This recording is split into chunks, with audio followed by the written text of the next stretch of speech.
장수왕 원년, 아버지 광개토 대왕의 뒤를 이어 즉위한 장수왕은 장수왕 15년 고구려의 도읍을 국내성에서 평양으로 옮겼다. 지금도 평양의 대성산 기슭에는 고구려의 왕궁이었던 안악궁 터가 남아있다.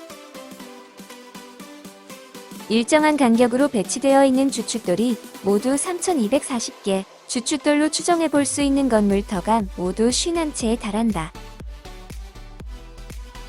안악궁의 규모를 짐작케 하는 유물로 치미가 있다. 치미는 왕궁이나 사찰과 같은 중요한 건물에 용마루 맨 위에 장식 기와로 올리던 것을 말한다. 안악궁 치미의 높이는 2.1m로 동양 최대의 사찰이었다는 신라 황룡사의 치미보다도 크다. 중국 지반에 있는 국내성과 환도산성처럼 안악궁 뒤쪽에도 유사시를 대비한 산성이 있다. 대성산 능선을 따라 쌓은 대성산성은 길이가 9km에 달한다. 왕이 평시에는 안악궁에서 정사를 돌보고 유사시에는 대성산성으로 들어가는 고구려 특유의 평지성 산성 체계를 새로운 수도 평양에서도 지키고 있는 것이다. 수도를 옮기는 일은 단순히 물리 공간을 이동하고 토목 공사를 벌이는 차원에 그치지 않는다. 수도를 옮기면 자신의 힘이 약해질 것이라고 판단하는 세력들의 반발이 만만치 않기 때문이다. 하지만 장수왕은 자신의 정책에 반발하는 세력을 숙청하고 국내성에서 평양으로 천도를 단행했다. 400여 년간 고구려의 수도였던 국내성은 산과 강으로 둘러싸여 군사방어 측면에서는 매우 유리했다. 그러나 주변 땅이 척박하고 기후 조건도 좋지 않아 농업 생산에는 불리했다. 반면 대동강 유역의 기름지고 넓은 평야 지대를 갖춘 평양 일대는 장수왕에게 매력있게 다가왔다. 평양을 가로지르는 대동강은 평양천도의 또 다른 중요한 이유다. 대동강하고는 중국으로 뻗어나가는 외교와 무역의 창구로서 빼어난 입지였다. 고구려가 정치, 경제적으로 성장하려면 중국과 교류해야 했고, 그러자면 안정적인 항로를 확보하는 일이 중요했다. 그런데 압록강 중류에 위치한 국내성은 압록강 하구에 이르는 내륙 항로도 긴데다가 일단 바다로 나간다 해도 고구려의 배가 북위에 끌려갈 가능성도 많았다. 그러나 평양의 대동강을 통하면 중국 북부와 남부 모두 훨씬 더 쉽고 빠르게 오갈 수 있다. 실제로 평양천도 이후 고구려는 중국 남부는 물론 긴장 관계에 있던 중국 북부와도 활발하게 교류했다. 5세기 초 동아시아의 국제 정세를 보면 당시 중국 북부의 강력한 세력인 북위는 동쪽으로 영토를 넓힐 기회만을 노리고 있었다. 장수왕 24년 북위는 북연을 침략했고 북연은 고구려의 구원을 요청했다. 고구려는 군사를 보내 북연의 왕을 구출했다. 고구려로서는 북위의 침략에 대비하는 일종의 사전 대응책이었다. 고구려는 동쪽으로 진출하려는 북위의 의지를 한풀 꺾으면서 북연의 국력을 흡수하고자 했다. 장수왕 27년 송태조가 고구려의 장수왕에게 북위를 치려하니 서해를 건너 말 800피를 보내달라고 서신을 보내었다.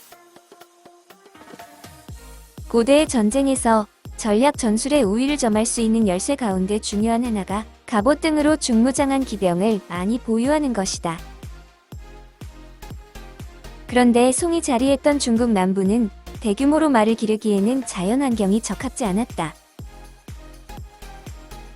송으로서는 북방 지역에서 말을 수입해야 했고 긴밀한 외교 관계를 맺고 있던 고구려에 말을 보내달라고 요청한 것이다. 장수왕에게는 송의 요청을 들어주는 것이 북위를 견제하는 데 유리한 선택이었다. 이러한 동아시아 국제정세는 광개토 대왕 대와는 크게 달라진 상황이었다. 광개토 대왕 대의 중국 북부는 오후신 육국시대였다. 5개 민족이 세운 16개 나라가 일어났다가 멸망하기를 거듭하는 극도의 혼란기였다. 정복군주 광개토 대왕은 그런 기회를 놓치지 않고 동북아시아 내륙으로 진출했다. 그러나 5세기로 접어들자 556국 가운데 북위가 두각을 나타내어 주변 나라들을 차례로 멸망시키고 마침내 중국 북부의 가장 강력한 세력이 되었다. 즉위 초반부터 장수왕에게 북위는 위협적인 존재였다. 장수왕에게는 강성해진 북위의 동방 진출을 최대한 저지하면서 북위가 각 방면으로 세력을 확장시키는 것을 견제하는 외교 네트워크를 형성할 필요가 있었다. 장수왕은 북연의 군사를 파견하여 북위의 동방 진출을 저지했고 곧바로 중국 남부의 송과도 긴밀한 관계를 맺었다. 또한 북방 초원지대에 있는 유연과도 가까이 지내면서 유연과 송이 외교 관계를 맺도록 주선해주기도 했다. 유연, 북연, 고구려, 송이, 북위를 포위하는 모양새를 만든 것이다. 장수왕은 이렇게 북위를 견제하면서도 북위와 친선 관계를 유지함으로써 동북아시아 지역의 세력 균형과 안정 상태를 구축했다. 북방을 안정시킨 장수왕은 남진 정책을 펼쳤다. 2001년 발굴된 충북 청원의 남성골 산성에서는 고구려 토기들이 무더기로 쏟아져 나왔다. 게다가 고구려 무기들도 여러 종류 출토되어 고구려군이 주둔했다는 것을 알 수 있었다. 남성골 산성에서 나온 유물의 목탄 흔적을 가지고 방사성 탄소 연대 측정을 실시한 결과 성은 470년에서 490년 사이에 축조된 것으로 밝혀졌다. 이 시기는 바로 고구려와 백제가 치열히 전쟁을 벌이던 때다. 장수왕 63년 장수왕은 한강을 넘어 백제의 수도를 공격한 지 불과 7일 만에 한성을 함락하고 도망가던 백제 계로왕을 잡아 아차산 밑에서 목을 뱄다. 고구려군은 한성을 무너뜨린 기세를 몰아 한반도 남쪽으로 진격했다. 쫓겨 내려가는 백제군을 추격하던 고구려군은 충북 청원을 거쳐 대전의 월평산성까지 내려갔다. 한성을 정복한 장수왕은 백제의 새 수도인 웅진에 바짝 다가가 백제를 강하게 압박했다. 1980년대 이루어진 몽촌토성 발굴 조사에서 고구려 토기와 온돌 건물터가 발견되었다. 한성을 함락한 고구려군은 몽촌토성에 총 지휘부를 설치했고 이 지휘부가 한강 유역 일대를 관할할 뿐 아니라 남진 작전을 지휘했다. 그런데 출토된 토기의 모양을 보면 고구려군이 몽촌토성에 주둔한 기간은 대략 475년에서 500년 사이다.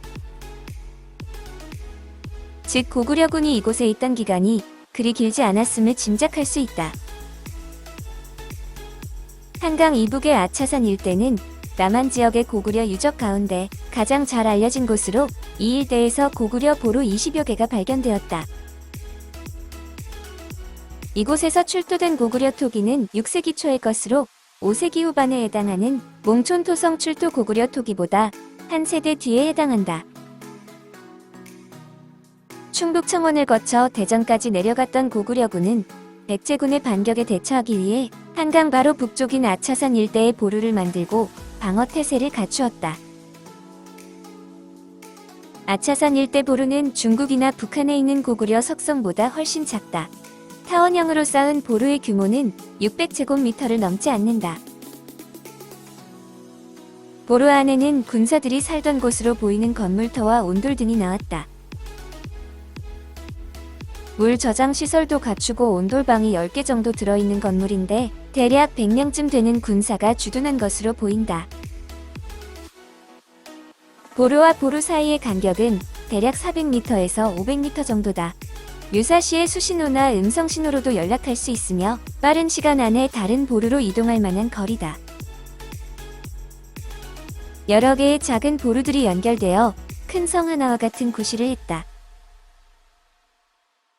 풍납토성 바로 건너편인 한강 이북 강변에는 더 작은 규모의 보루도 여러 곳 있었는데 주둔한 군사 숫자가 10명 안팎에 지나지 않는다. 그런 소규모 보루로부터 일정한 거리를 두고 아차산에 큰 규모의 보루들이 자리한 것이다.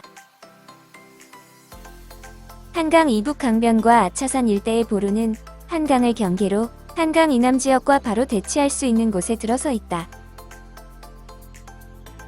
한강이라는 자연환경이 1차 방어선이라면 아차산의 보루들은 1차 방어선을 중심으로 하는 주변을 관측 방어하기에 좋은 중요한 거점이었다. 장수왕은 한강 인력을 지키는 데 많은 공을 들였다. 삼국시대의 한강은 특별한 곳이었다. 4세기의 전성기를 누리던 백제는 한강 하구를 통해 중국의 요서지방과 일본까지 뻗어나가 활발한 교류를 했다. 그러나 고구려에게 한강 유역을 빼앗긴 뒤 백제의 국제 교역망은 차단되고 말았다. 장수왕 72년에는 중국 남제로 향하던 백제 동성왕의 사신이 고구려 수군에게 저지당하는 사건마저 일어났다.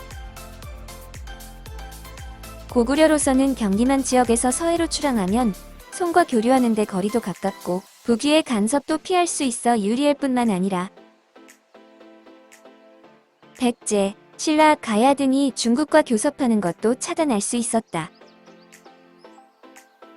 장수왕 27년에 장수왕이 송의 말 800피를 보낸 것은 정치 외교와 무역이라는 두 마리 토끼를 잡기 위한 것이었다.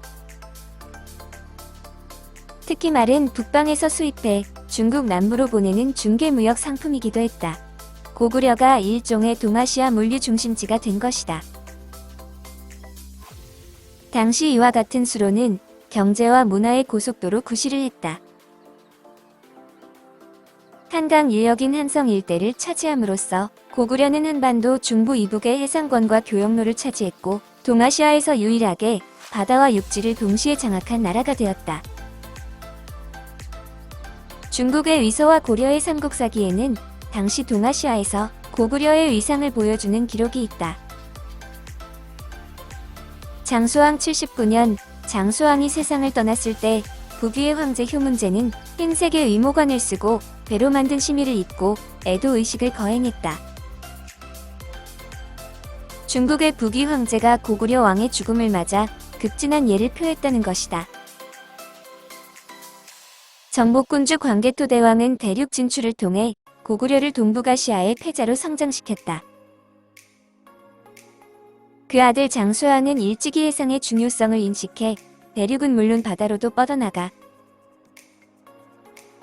고구려를 정치, 군사, 외교, 경제 등 여러 측면에서 명실상부한 동아시아의 중심 국가로 우뚝 세우고자 했다. 한강 유역 장악과 남진 정책은 바로 그런 꿈을 실현하기 위한 장수왕의 승부수였다.